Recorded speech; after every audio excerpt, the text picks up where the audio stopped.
Ratu tinggal di kastil yang indah. Dia memiliki seorang putri yang dia impikan. Anak itu berambut hitam dan berkulit putih. Oleh karena itu, mereka menamainya Putri Salju. Sang ratu segera meninggal. Raja tidak bersedih lama, setahun kemudian dia membawa ratu baru ke istana. Dia cantik tapi pemarah. Wanita itu membawa cermin ajaib. Setiap hari dia mengagumi bayangannya di dalam dirinya dan menanyakan pertanyaan yang sama, siapa yang paling cantik di dunia? Cermin selalu mengatakan yang sebenarnya. Karena itu, dengan jujur memuji kecantikan ratu, dan wanita itu berseri-seri dengan kebahagiaan. Putri Salju tumbuh, dan setiap tahun kecantikannya berkembang lebih cerah.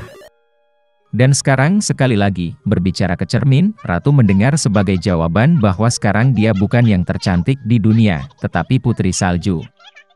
Ratu tidak akan menanggung ini di istananya sendiri. Dia memerintahkan pelayannya yang setia untuk memimpin sang putri ke semak belukar yang tidak bisa ditembus dan membunuh. Tetapi pelayan itu tidak bisa, bahkan demi ratu, membunuh gadis manis itu. Dia membawa sang putri ke dalam hutan yang gelap dan membiarkannya pergi. Dan dia sendiri kembali ke kastil dan memberitahu ratu bahwa dia telah mengikuti perintahnya. Untuk waktu yang lama, sang putri mengembara di hutan, di sepanjang jalan dia dibantu oleh semua jenis penghuni hutan. Putri Salju sangat baik kepada mereka, dan karena itu mereka menjadi teman yang kuat. Menjelang malam, sang putri secara tidak sengaja menemukan sebuah rumah kecil. Dia masuk ke dalamnya dan melihat bahwa tidak ada seorang pun di rumah itu. Meja itu disiapkan untuk 7 orang, dan ada 7 dipan di kamar tidur. Dan semua yang ada di rumah ini sangat kecil. Oleh karena itu, Putri Salju menyadari bahwa 7 orang kecil tinggal di sini.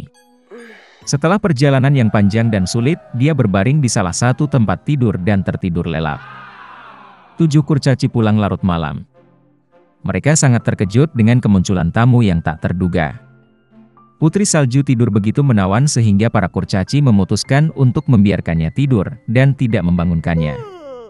Pagi telah tiba. Putri Salju terbangun, melihat 7 kurcaci dan ketakutan. Tapi mereka menyayanginya, dan gadis itu bercerita tentang masalahnya. Mereka segera menyukai Putri Salju, dan para kurcaci mengundangnya untuk tinggal bersama mereka.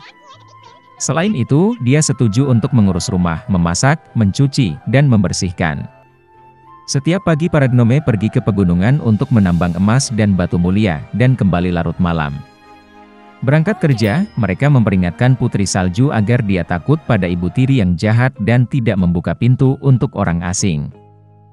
Pada saat ini, Ratu, seperti biasa, pergi ke ruang rahasia untuk berbicara dengan cermin ajaib. Tapi cermin tiba-tiba berkata bahwa dia bukanlah yang tercantik di dunia, tapi Putri Salju. Bahwa sang putri masih hidup, dan tinggal bersama para gnome di rumah. Ratu menjadi sangat marah, dan memutuskan untuk berurusan dengan Putri Salju sendiri. Dia pergi ke ruang rahasia dan memasak apel beracun di sana. Sangat indah di luar, tetapi jika seseorang makan bahkan sepotong, dia pasti akan mati. Ketika apel sudah siap, Ratu berubah menjadi pedagang tua dan datang ke rumah para kurcaci. Melihat wanita tua yang manis itu, Putri Salju merasa kasihan padanya. Dia tidak curiga dan meninggalkan rumah. Wanita tua itu memperlakukan gadis itu dengan apel yang matang, dan berkata bahwa jika dia makan apel ini, dia akan tetap muda dan cantik selamanya. Putri Salju mempercayainya, dan begitu dia menggigit apel, dia jatuh mati dan berhenti bernapas. Ratu yang puas pergi ke istana. Di malam hari, para kurcaci kembali dari pekerjaan, dan melihat Putri Salju terbaring di tanah. Dia tidak bernapas. Mereka terisak-isak begitu keras dan meratap hingga teriakan mereka didengar oleh pangeran tampan itu, yang sedang berburu di hutan di dekatnya. Menarik baginya, lolongan macam apa yang muncul yang membuat takut semua hewan. Dan ketika pangeran menemukan rumah para kurcaci, dia melihat Putri Salju. Dia sangat cantik sehingga pangeran muda segera jatuh cinta padanya. Dia membujuk para kurcaci untuk membawanya ke kastil, karena di sana dia memiliki dokter yang dapat menyembuhkan Putri Salju. Para kurcaci mengizinkannya. Kemudian pangeran memerintahkan para pelayannya untuk menggendong sang putri di pundak mereka. Dan ketika mereka menggendongnya, kebetulan para pelayan tersandung pada semak, dan dari gegar otak sepotong apel beracun jatuh dari mulut Putri Salju, dan dia bangun. Melihat pangeran muda, gadis itu pun jatuh cinta padanya dan setuju untuk menikah dengannya. Mereka juga mengundang ibu tiri jahat mereka ke pesta pernikahan. Karena marah karena Putri Salju masih hidup, dan sekarang umur panjang dan bahagia menunggunya, Ratu memecahkan cermin ajaib dan tidak pernah melihatnya lagi. Pada malam Natal, Fritz dan Mary sangat ingin membongkar kado mereka. Tiba-tiba, ada ketukan di pintu. Itu adalah paman mereka dengan banyak hadiah di tangannya. Anak-anak sangat senang melihatnya. Kemudian mereka mulai membongkar kado. Mary mendapatkan boneka mewah, piring mainan, dan gaun sutra yang indah. Fritz juga mendapatkan apa yang diinginkannya, kuda yang luar biasa dan raja tikus. Mary memperhatikan bahwa ada seorang tentara di bawah pohon. Itu adalah Nutcracker yang dirancang untuk mengunyah kacang keras dengan rapi. Gadis itu sangat menyukainya. Tetapi Fritz mengatakan itu adalah hadiahnya dan mencoba mengambilnya dari saudara perempuannya. Anak-anak meregangkan Nutcracker sejauh-jauhnya hingga lengannya robek. Mainan yang rusak itu tidak lagi dibutuhkan oleh bocah itu. Mary sangat kesal dan menangis. Tetapi paman saya berhasil memperbaiki prajurit itu. Gadis itu senang dan memeluknya dengan lembut. Hari itu sangat sibuk, jadi dia segera lelah dan tertidur tepat di bawah pohon. Selama tidurnya, Mary mendengar suara aneh. Mereka seperti tikus.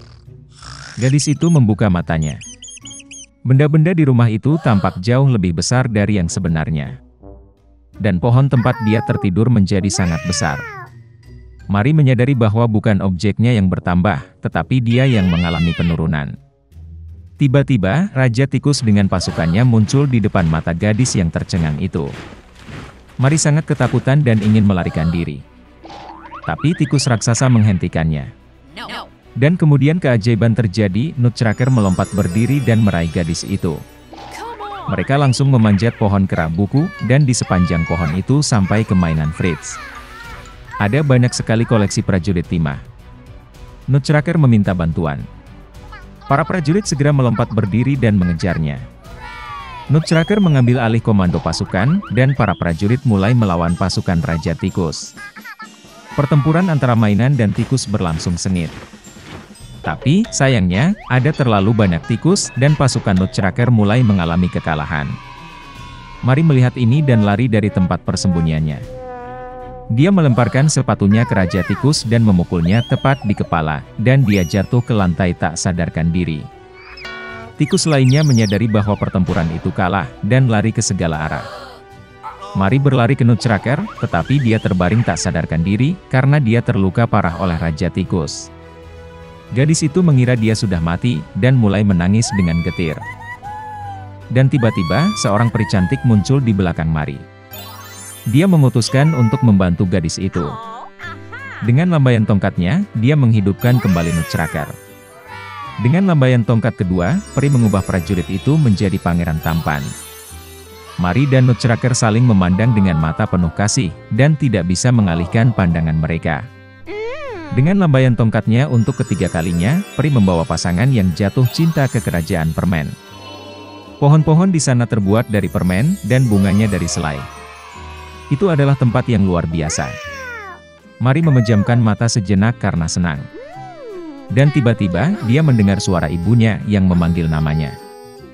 Membuka matanya, gadis itu melihat ibunya yang menatapnya dengan bingung. Mary juga tidak mengerti apa yang sedang terjadi. Gadis itu bercerita tentang perjalanan indahnya, tapi ibunya hanya tersenyum manis. Kemudian Mary melihat Nutcracker power di pelukannya. Dan kemudian dia menyadari bahwa dia telah tidur di bawah pohon sepanjang malam, dan semua yang terjadi padanya hanyalah mimpi yang nyata. Beberapa tahun kemudian, keponakan dari ayah baptis mereka datang mengunjungi Mary dan Fritz. Begitu dia memasuki rumah, gadis itu hampir jatuh ke lantai karena terkejut. Anak laki-laki itu tampak seperti Nutcracker seperti dua tetes air. Dia juga menyukai Maria pada pandangan pertama. Setelah beberapa waktu, mereka menikah, dan hidup tidak lebih buruk daripada di kerajaan ajaib permen.